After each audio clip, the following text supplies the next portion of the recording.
राहु केतु और भ्रम से मुक्ति। नमस्कार, मैं एस्ट्रो गुरुमा डॉक्टर ज्योति जोशी आप सभी ज्योतिष प्रेमियों का आज के भाग में हार्दिक स्वागत करती हूँ। हमने भगवत गीता और ग्रह योग यह नवीनतम श्रृंखला शुरू की है। गीता और ग्रह योग का संबंध स्पष्ट करने वाली ये जानकारी आपने इससे पहले ना कभी सुनी होगी ना कहीं पढ़ी होगी, लेकिन दोनों का संबंध अत्यंत नज़दीकी है। ग्रहों का कारकत्व स्पष्ट करने वाला अत्यंत बड़ा ज्ञान भगवत गीता में है, जो हम इस श्रृंखला में ज्योतिष प्रेमियों के सामने रखने का प्रयास कर रहे हैं। उसमें आज हम राहु केतु और भ्रम से मुक्ति इस विषय का विस्तार से अध्ययन करने वाले हैं। इसीलिए आज का भाग और इस पूरी श्रृंखला को अंत तक देखना न भूलें। इनसे आपको नई शास्त्रीय जानकारी अवश्य सुनने को मिलेगी और आपके जीवन में सकारात्मक परिणाम भी आएंगे। साथ ही ये जानकारी आपको पसंद आए तो वीडियो को शेयर करें ताकि दूसरों तक पहुंच सके।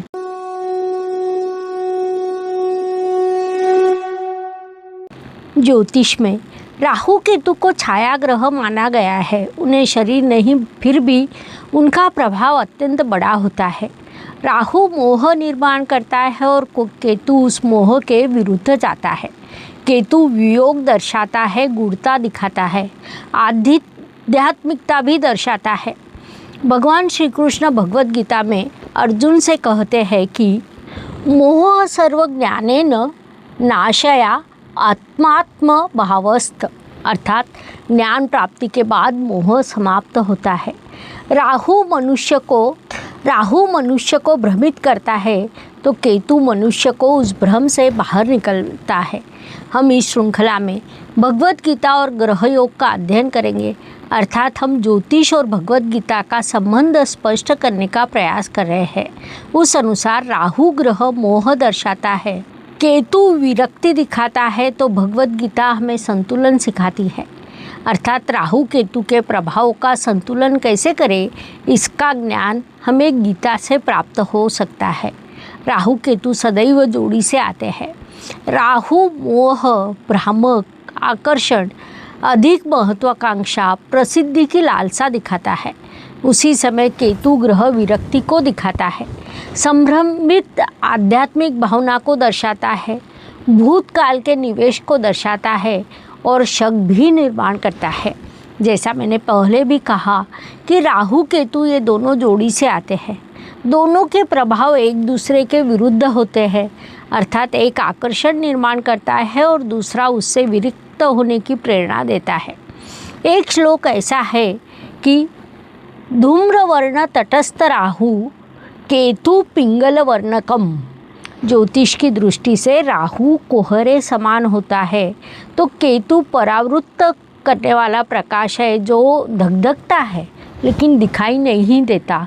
दोनों का उद्देश्य एक ही है कि मोह निर्माण करना, कभी किसी व्यक्ति का, कभी पैसों का, कभी प्रसिद्धि का, तो कभी कभी अध्यात्म का भी मोह निर्माण किया जाता है। भगवत गीता की दृष्टि से विचार करें तो गीता कहती है मोह एवं ज्ञानजाह, अर्थात मोह अज्ञान से निर्माण होता है। संक्षेप में कहा जाए तो ज्योतिष की दृष्टि से राहु अर्थात अज्ञान से निर्माण होने वाला आकर्षण और केतु अर्थात उस आकर्षण से निर्माण होने वाली निराशा है। जो व्यक्ति इन सभी मोहों को त्याग करता है, निरपेक्षता से जीवन व्यतीत करता है, वही शांति और मुक्ति का अनुभव करता है।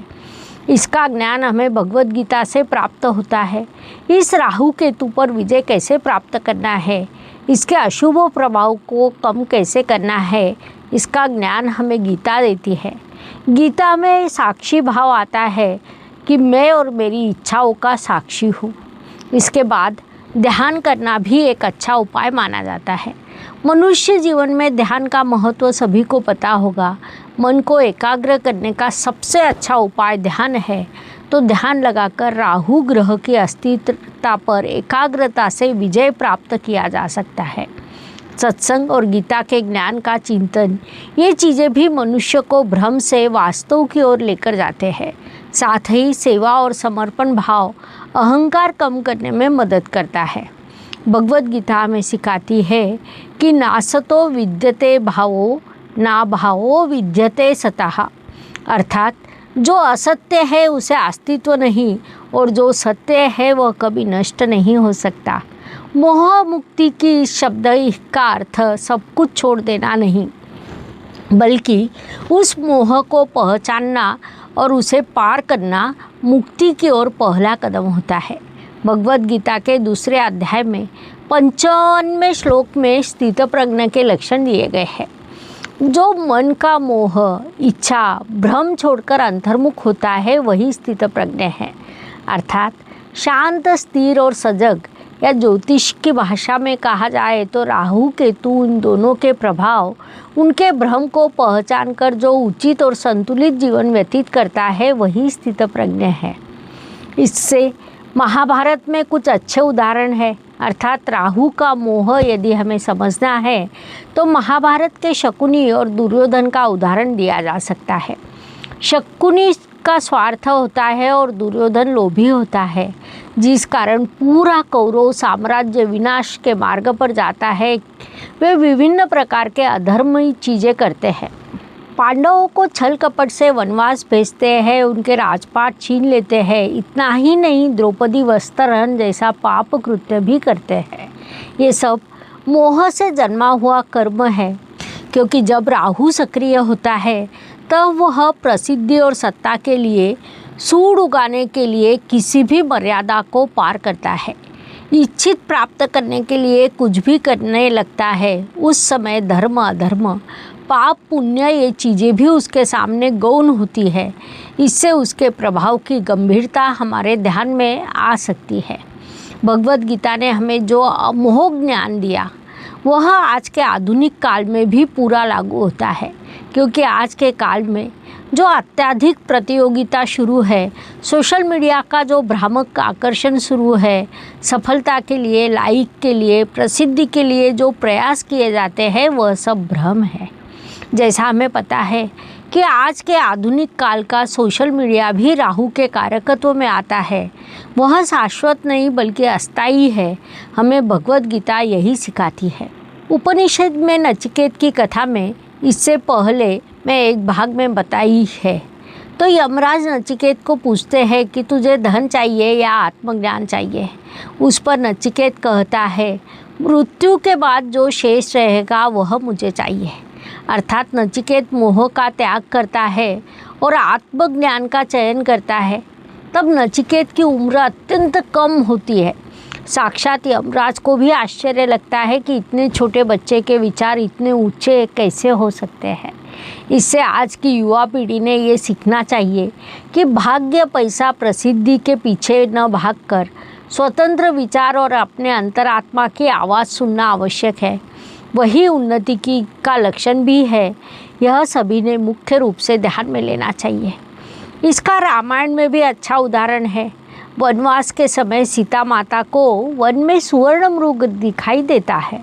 वह उसे पकड़ने का मोह उसके मन में निर्माण होता है, जो राहु द्वारा किया गया भ्रम है। सीता माता को वन में वह सुवर्ण मृग अर्थात हिरण्य दिखाई देता है, जो अत्यंत आकर्षक होता है। इससे पहले उन्होंने ऐसा हिरण्य कभी नहीं देखा था, जिस कारण उसे पकड़ने का मोह उनके मन में जागृत होता है। वह प्रभु श्री राम के पास वैसी जीत करती है। उस अनुसार श्री राम भी जाते हैं, लेकिन वे बहुत देर तक वापस नहीं आते। इसीलिए सीता माता लक्ष्मण को भी उनके पीछे भेजती है। वह कुटिया में अकेली रह जाती है। राहु का अर्थ माया है। इस माया के द्वारा उन्हें फंसाया जाता है। सीता माता को कुटिया में अकेला देखकर रावण उन्हें भगा कर लेकर जाता है। यहाँ सुवर्ण मृग अर्थात मोह का आकर्षण, यह राहु सीता माता को शांति से दूर लेकर जाता है। इससे आज की युवा पीढ़ी ने, महिला वर्ग ने ये सीखना चाहिए कि बाह्य सौंदर्य या विभिन्न ऑफर्स होते हैं, चीज़ें आकर्षक लगती है, वह सब भ्रम होती है। उनके पीछे जाना नहीं चाहिए, बल्कि सत्य के पीछे जाना चाहिए। भावनिक समतोल के लिए हमें गीता का मार्ग स्वीकारना चाहिए। गीता के 3 अध्याय के 7वें श्लोक में कर्मयोग बताया गया है। योगः कर्मसु कौशलम, अर्थात मोह से भटके नहीं, जो है उसे सजगता से प्राप्त करे वही उचित है। रामायण में एक और हनुमान और सूरज की कथा है। हनुमान जब सीता माता की खोज में लंका जाने के लिए निकलते हैं तब वे समुद्र को पार करते समय बीच में सूरज नाम की एक विशाल राक्षसी उन्हें निगलने के लिए आती है। वह हनुमान जी से कहती है, मेरे मुख में जाओ। उस अनुसार हनुमान जी अपने शरीर को बड़ा करते करते जाते हैं और उस तुलना में राक्षसी भी बड़ी होती जाती है।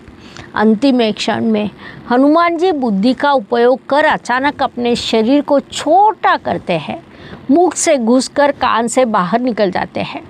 सूरज राक्षसी तब राहु का मोह निर्माण करती है, भय निर्माण करती है, लेकिन हनुमान जी उसे विवेक से बुद्धि का उपयोग कर बाहर निकलते हैं और आगे चले जाते हैं। गीता हमें बताती है कि मोह का नाश ज्ञान से होता है, तो ज्योतिष हमें बताता है कि राहु केतु के काल में आप स्वयं को पहचाने तो ये काल अवसर का होता है। आज के आधुनिक युग में राहु कई रूपों में हमारे सामने आता है, फिर वह सोशल मीडिया हो, झूठी सफलता दिखावा, साथ ही केतु पूछता है कि वास्तव में ये तू है। यदि आपको भी ऐसा ही लगता है कि आप अनुचित आकर्षण में अटके हुए हैं, आपके निर्णय गलत है, अपेक्षाएं पूरी नहीं हो रही, तो भगवत गीता का ज्ञान और आपकी कुंडली के राहु केतु को, उनके प्रभावों को समझ लें, उस अनुसार अपने जीवन में बदलाव करने का प्रयास करें। राहु केतु के प्रभाव को संतुलित करने का प्रयास करें, उससे आपको अत्यंत शुभ परिणाम प्राप्त होंगे। इस प्रकार राहु केतु और भ्रम से मुक्ति ये विषय समझने के लिए इतनी जानकारी पर्याप्त है, मुझे ऐसा लगता है। ये शास्त्रीय जानकारी आपको अच्छी लगी हो तो वीडियो को शेयर करना ना भूलें ताकि दूसरों तक पहुंच सके। अपने धर्म का, संस्कृति का यह ज्ञान सभी तक पहुंचाने के लिए मदद करें। धन्यवाद। शुभम भवतु। ज्योतिष का अध्ययन तथा शास्त्र की शास्त्रीय तरीके से पढ़ाई करने के लिए मेरी 2 किताबें प्रकाशित हो चुकी है, उनका अवश्य लाभ लीजिए। Please like, share and subscribe the channel और हाँ, बेल आइकॉन दबाना ना भूलें। धन्यवाद।